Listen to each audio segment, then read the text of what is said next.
오늘 시편 19편 말씀을 우리가 같이 보면서 깨닫는 바가 이게 다윗이 쓴 시잖아요. 다윗이 참 어린 시절부터 양떼를 보호하면서 그가 자연과 함께 참 많이 접해 있었던 것들을 보게 됩니다. 하나님은 다윗에게 양떼를 보호할 수 있도록 어린 시절부터 훈련을 시키고, 또 사울을 통하여 다윗이 오랜 시간을 광야에서 헤매이며 도망 다녔잖아요.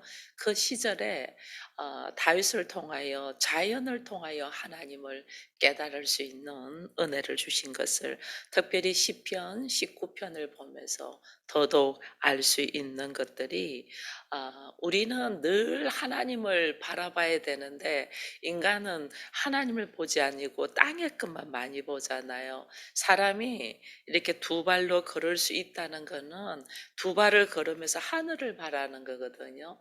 제가 아 그 어린이 프로 중에 하나가 아주 꼬맹인데, 그 누구죠? 일본 여인이 미혼모로서 아이 낳은 애. 그 아이가 우연히 넘어진 거예요. 우연히 넘어진데, 넘어지면서 딱 보니까 하늘의 그 모습을 보고 아이가 깜짝 놀랐는데, 엄마는 넘어졌으니까 일으켰는데 아이는 다시 앉아서 눕는 거예요. 누워서 하늘을. 그래서 엄마가 너 하늘에 뭐 볼 게 있구나 그러면서 하는데, 이 놀라운 것이 하나님은 우리에게 하늘을 보게 하는데 우리는 하늘을 보지를 않죠. 늘 땅의 끝만 보죠. 두 발로 인간이 걷는다는 것은 하늘을 바라는데 하늘을 보지 않아요. 그러니 하나님은 하나님의 사람들을 하늘을 볼 수 있도록 훈련을 시켜요. 그 중에 한 사람이 다윗이에요.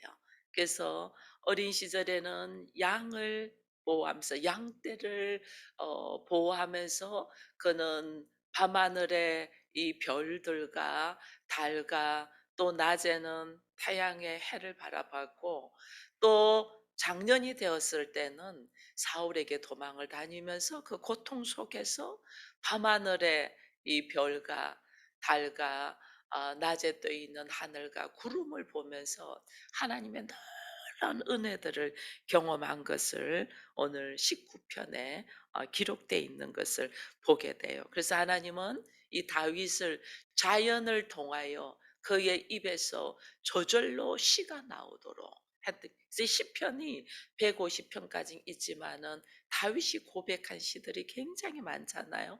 그러하여금 자연을 통하여 수많은 시를 쓸 수 있는 사람으로 하나님 이끄신 것을 보면서, 그것도 또한 그냥 이끈 것이 아니고 하나님의 나타나심, 하나님을 증거하고 있는 이 자연을 통하여 하나님을 말할 수 있도록 하는 것을 우리가 보게 돼요. 그 중에서 하나가 오늘은 하늘에 대한 이야기를 하죠. 그러니까 1절에 보니까 하늘이 하나님의 영광을 선포한다. 그냥 하늘 아름답다 이렇게만 사람들은 볼 수 있는데, 다윗은 이 하늘에 있는 수많은 별들과 해와 구름과 이 달을 보면서 하나님의 영광을 선포하고 있다는 것을 이야기하는 거예요. 이것이 선포한다는 것은 매 순간마다 하나님의 존재, 하나님의 능력, 하나님이 아니면 어떻게 이 일을 하지? 어떻게 이런 역사들이 일어나지 않은 이 매 순간마다 일어나는 놀라운 하늘의 변화를 보면서 하나님의 영광을 선포하고 있는 것을 말하고 있는 거예요. 이 보니까 2절에는 또 이러잖아요. 날은 날에게 말하고 밤은 밤에게 지식을 전하니 이랬잖아요. 날은 낮에는 해가 떠서, 밤에는 달과 별이 떠서.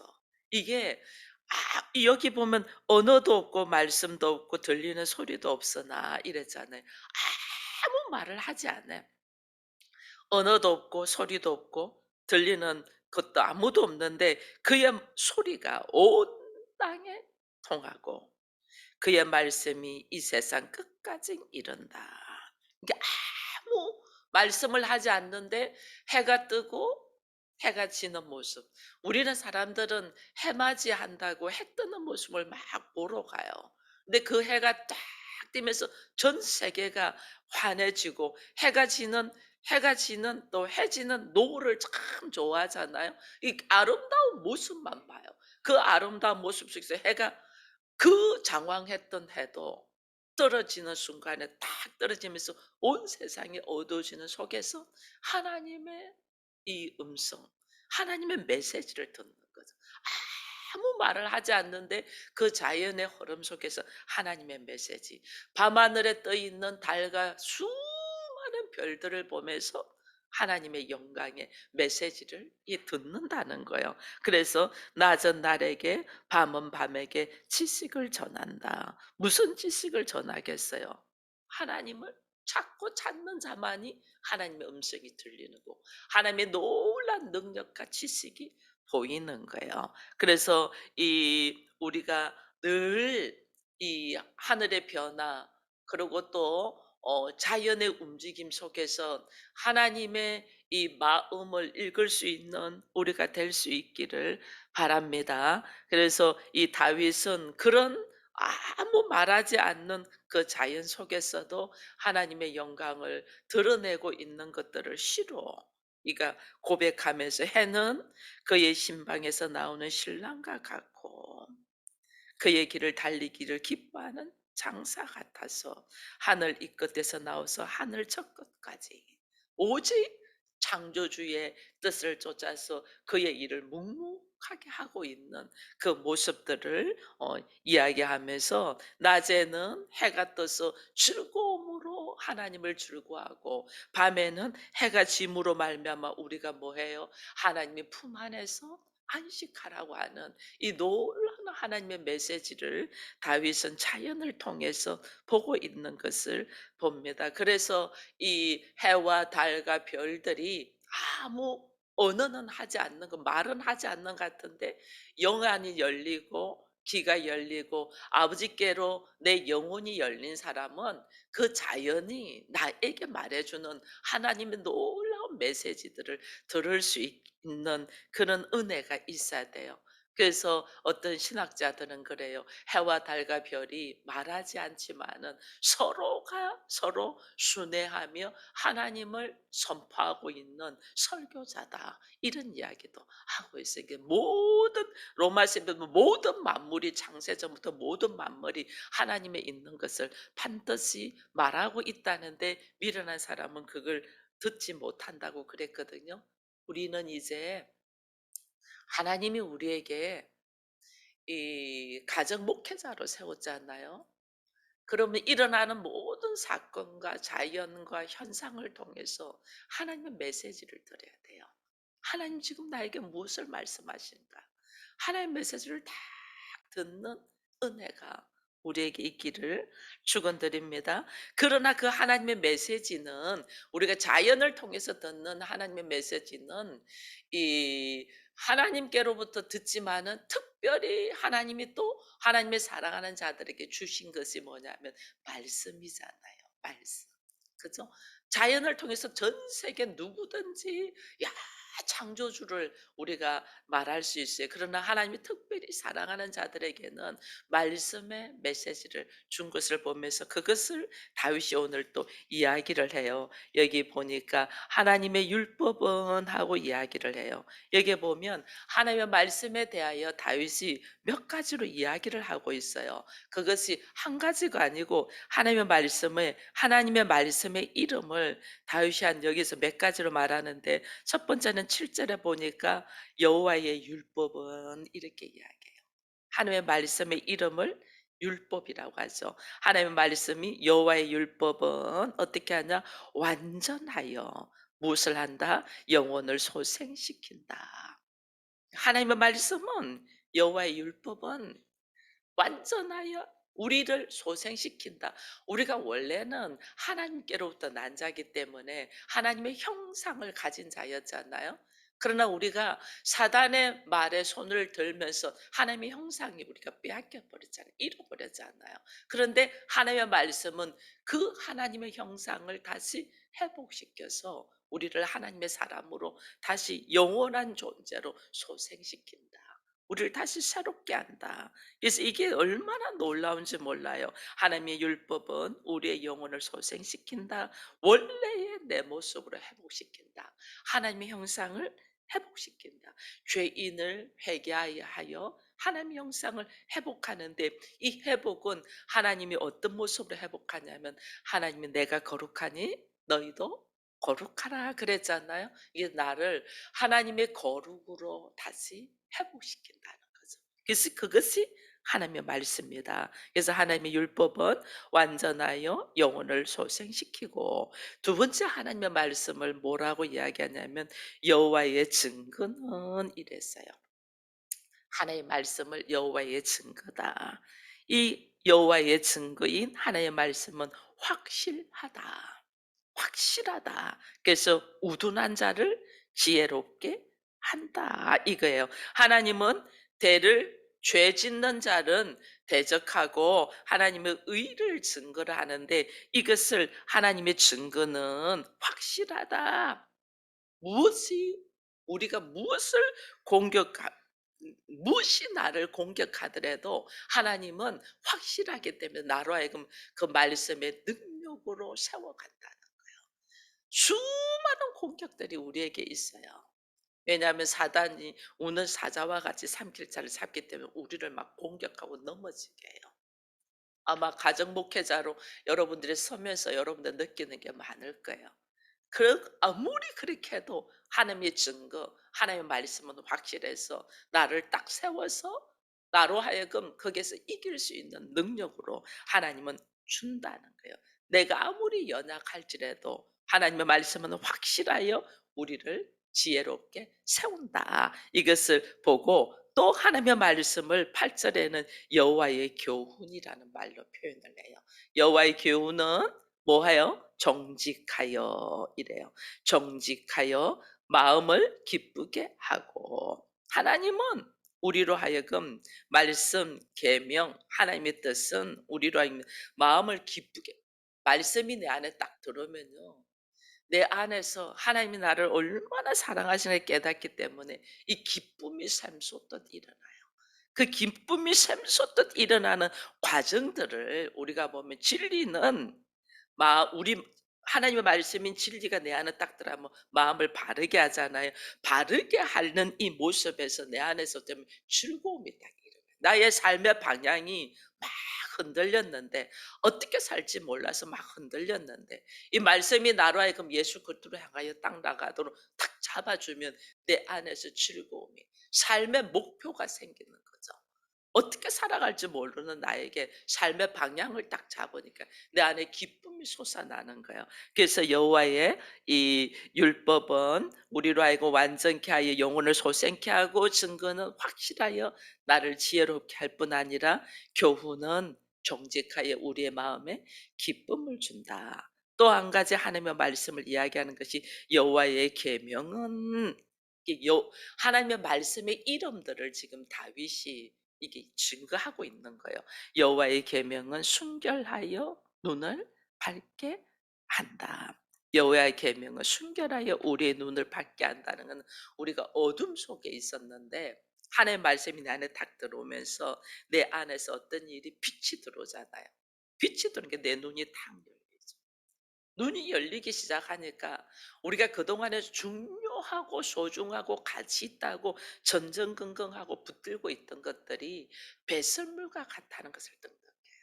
그래서 바울도 그렇게 세상에서 높아지고 세상에서 인정받으려고 수많은 노력을 했던 것들이 초등학문과 같은 거였다. 그래서 이것을 딱 내려놓고 나는 배설물같이 부활하신 예수 그리스도를 딱 만나고 나면 달라져요.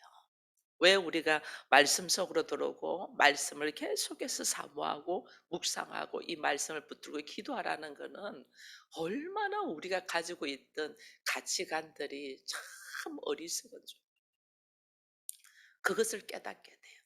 근데 이 말씀을 통하여 성령의 역사를 통해서 나의 영적인 눈이 탁 열리잖아요. 영적인 눈이 열리면 우리들의 어리석고 미련함이 정말 어린아이와 같은 것을 보여요. 정말 그래서 그것 때문에 힘들잖아요. 그러나 하나님은 그런 이게 누구 할 거 없이 똑같아요. 나이를 먹거나 뭐 어린아이나 오히려 어린아이는 순수하기라도 하죠. 나이 먹은 사람들은 자기 고집으로 있잖아요. 어린아이들은 순수해서 "그거 아니야." 하면 내려놓기라도 하는데 어른들은 아무리 그거 아니라도 고개 잘래잘래 흔들면서 치잖아요. 이게 참 내가 지금 어린아이같이 미련한 존재인데도 그걸 인정하지 않죠.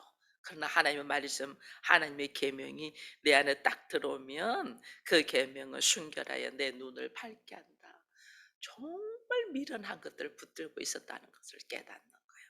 이 깨달음의 은혜가 우리에게도 있어서 그래서 분별하는 눈을 밟는다는 거는 판단하고 분별하는 은혜가 있다는 거예요. 분별의 영. 그래서 얼마나 귀한지 몰라요.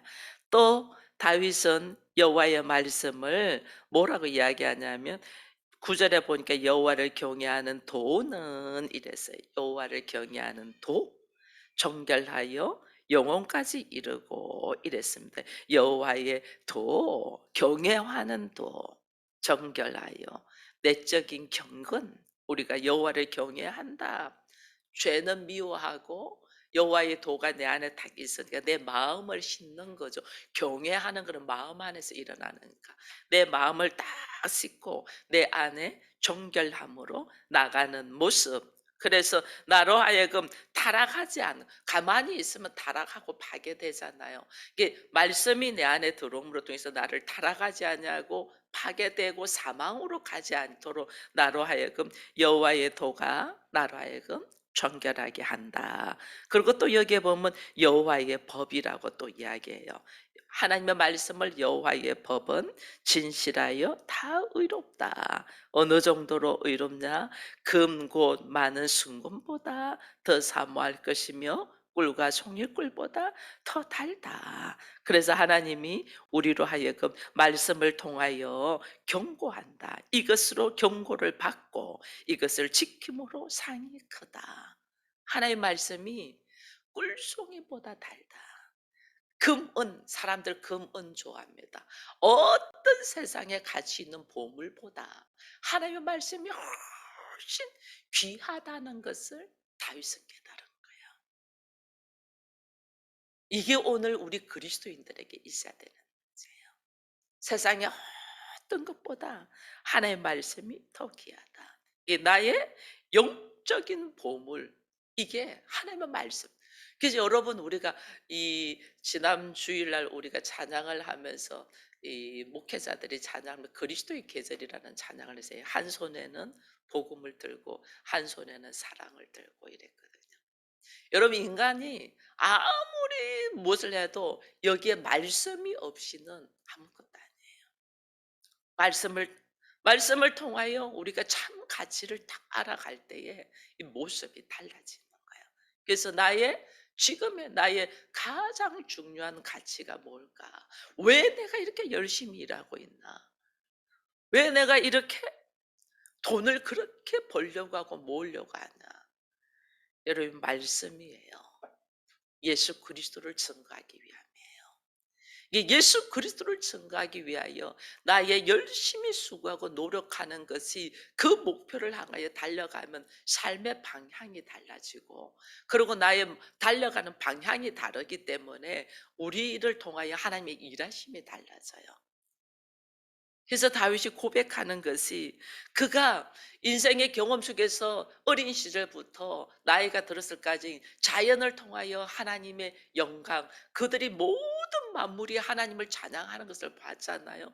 그 찬양함 속에서 그가 또 깨달은 것이 주의 말씀의 깊이, 주의 말씀의 넓이, 주의 말씀의 높이들을 다 깨달아가면서 다윗이 지금 우리는 지금 성경이라는 이 기독교의 교리라는 신약 성경도 있고 구약 성경도 있으면서도 이거 깨닫는 게 힘들었거든요.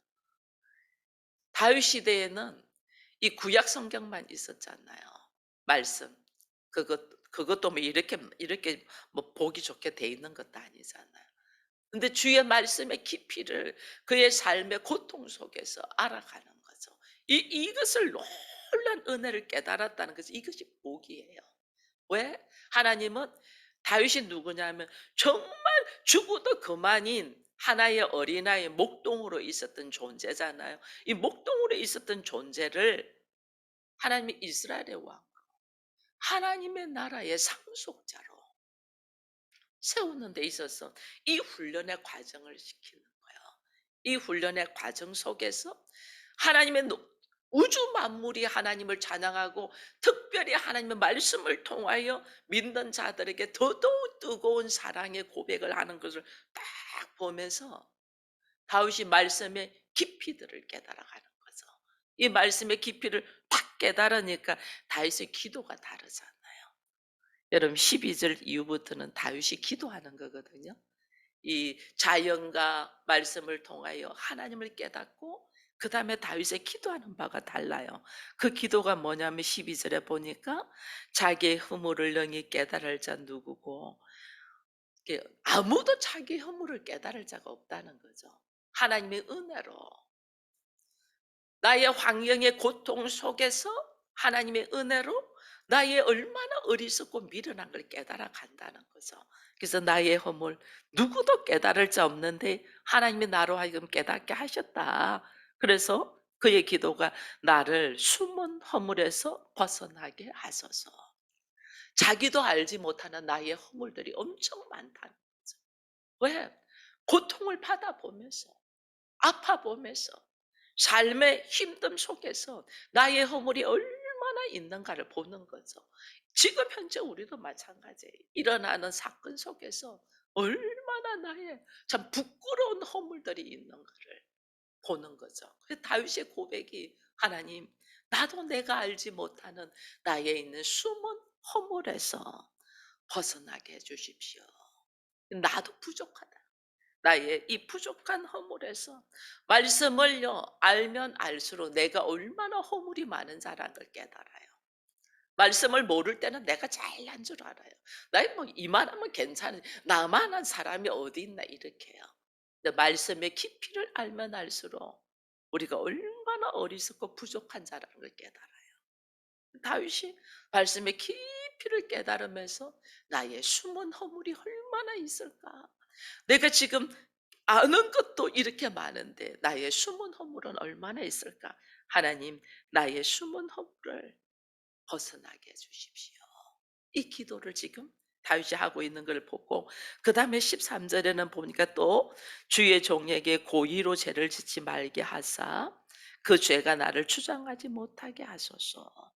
그렇죠? 하나님이 그랬잖아요. 우리로 하여금 죄가 너를 원한다. 그러나 너는 죄를 다스리는 자가 되라 그랬잖아요. 그래서 우리는 항상 넘어질 수밖에 없는 존재예요. 왜냐하면 사단이 우는 사자와 같이 우리를 어떻게 하면 넘기려고, 하나님의 나를 하나님의 자녀로, 하나님의 나라의 상속자로 훈련을 시켜 가고 있는 중에, 사단은 그 훈련 속에서 고통이 있고 고난이 있잖아요. 고통이 있고 고난이 있어 사단은 항상 와서 속삭여요. 너 왜 이렇게 힘들게 살아? 그러면서 뭐 너 그러지 않아도 되는데 왜 이렇게 힘들게 살아? 그래서 우리가 고의로 죄를 짓게 돼요. 고의로. 알면서도, 이렇게 하면 안 된다는 알면서도 죄를 져요. 얼마나 안 되는데 뭔가 하나님이 나한테 신호를 보내요. 그거 아닌데 할 때, 내가 뭔가 이 마음에 기쁨이 없어요. 어떤 행동을 할 때. 기쁨이 없다는 건 하나님이 나한테 이미 신호를 줬다는 거죠. 가룟 유다가 예수님을 팔 때도 예수님이 신호를 줬잖아요. 근데 우리는 이것이 뭔가 꺼림칙하면서도 행동하는, 이게 전부 다 고의로 행동하는 거예요. 꺼림칙하면서도 자기 감정을 주체를 못해서 행동하는 일들이 너무 많고, 죄는 지을 수 있어. 어리석기 때문에, 미련하기 때문에, 허물이 많기 때문에. 그러나 이 죄가 나를 주장하지 못하도록 해라. 이 죄 때문에 죄 속에 빠져 주장하지 못하도록 딱 말씀 속으로 다시 딱 들어가야 돼. 이게요, 절제하지 않으면 우리는 항상 죄를 져요. 절제하지 않으면. 그래서 시험에 빠지지 않도록 우리가 기도해야 된다. 하나님, 죄가 나를 주장하지 못하도록, 그리하며 내가 정직하여 큰 죄가에서 벗어나겠나이다. 허물이 있어서 죄는 지을 수 있는데 그 죄에 끌려다녀서 더 큰 죄를, 죄가 나를 주장하면 죄의 노예가 되잖아요. 허물이 있어서 실수는 할 수 있어도 죄의 노예가 되어서 감당하지 못한 죄는 짓지 말라는 거죠. 그래서 하나님, 나로 하여금 이 죄에서 죄가 나를 주장하지 못하게 해달라. 내가 허물이 많은 자라는 걸 인정하는 거죠. 허물이 많아서 나의 숨어 있는 허물조차도 벗어나게 해주시되, 혹 내가 허물 때문에 나의 부족한 때문에 죄를 짓더라도 죄가 나를 주장하지 못하도록 해주십시오라고 다윗이 기도하는 것을 보게 되는 거예요. 그리고 14절 마지막 절에 보니까 나의 반석이시요 나의 구속자이신 여호와여, 내 입의 말과 마음의 묵상이 주님 앞에 연락되기를 원한다. 이게 되게 중요해요. 우리가 입으로 말은 얼마든지 할 수 있어요. 여러분, 기도할 때 보면 아름답게 말은 얼마든지 할 수 있어요. 근데 그 나오는 말이 내 마음에, 나의 본심, 마음이 있어서 하는 말과 마음이 없어서 하는 말은 완전 달라요. 마음이 있어서 하는 말은 말한 대로 행동으로 옮겨요. 그게 말과 삶이 일치가 돼요. 근데 우리가 마음이 없이 하는 말들 많죠. 마음이 없이 근데 입버릇처럼 하는 말들은 절대로 행동으로 옮기지 않아요. 이게 말과 삶의 일치가 되지 않아요. 이거 하나님이 받으시지 않아요. 그래서 나의 입술의 말과 마음의 묵상이 주님 앞에 열막되게 한다면, 이 말이 내 마음의 진심에서 나오면 그것을 행동으로 옮기거든요. 행동으로 옮겨 말과 삶이 일치되는, 이게 예배예요. 하나님을 경외하는 자예요. 하나님 경외한 자는 말과 나의 삶이 말은 감사합니다인데 실제로 하나도 감사 안 해. 이거 전부 다 윗선이고 거짓이고 가정한 짓이에요. 내가 입으로 감사한다면 이 모든 삶이 전적인 하나님의 은혜입니다, 우리가 이렇게 고백하자. 그러면 삶이 그게 뒷받침돼야지. 하나님의 은혜를 해놓고 하나님의 나라와 하나님의 이 말씀은 완전 묵상하고 자기 마음, 자기 생각대로, 자기 마음대로, 자기 환경대로 행동해. 말과 마음이 같이 한다는 거예요. 그래서 다윗은 이것을 고백해요. 하나님, 나의 말과 나의 마음의 묵상이, 이거는 나의 삶의 모습이 하나님께 연락되기를 원하는데 일치되게 진실된 삶을 하나님이 보시고 연락되기를 바랍니다. 오늘 우리의 기도가, 이 다윗의 기도가 우리의 기도가 돼야 되지 않나 보면서, 가정 목회자로 세우신 우리들이 얼마나 허물이 많은 것을 말씀을 깨달으면 깨달을수록 알고, 하나님, 내가 알지 못하는 허물조차도 벗어나도록 하나님 인도해 주시고, 그리고 그뿐 아니라 나로 하여금 허물 때문에 죄는 지을 수 있어도 그 죄에 넘어져서 죄가 나를 주장하지 아니하도록 지켜달라는 것과 함께, 하나님, 나의 말과 나의 삶의 모습, 내 마음의 진실함이 하나 되게 걸어가도록 해달라는 이 다윗의 세 가지 기도가 오늘 이 아침 우리의 기도가 되기를 축원드립니다.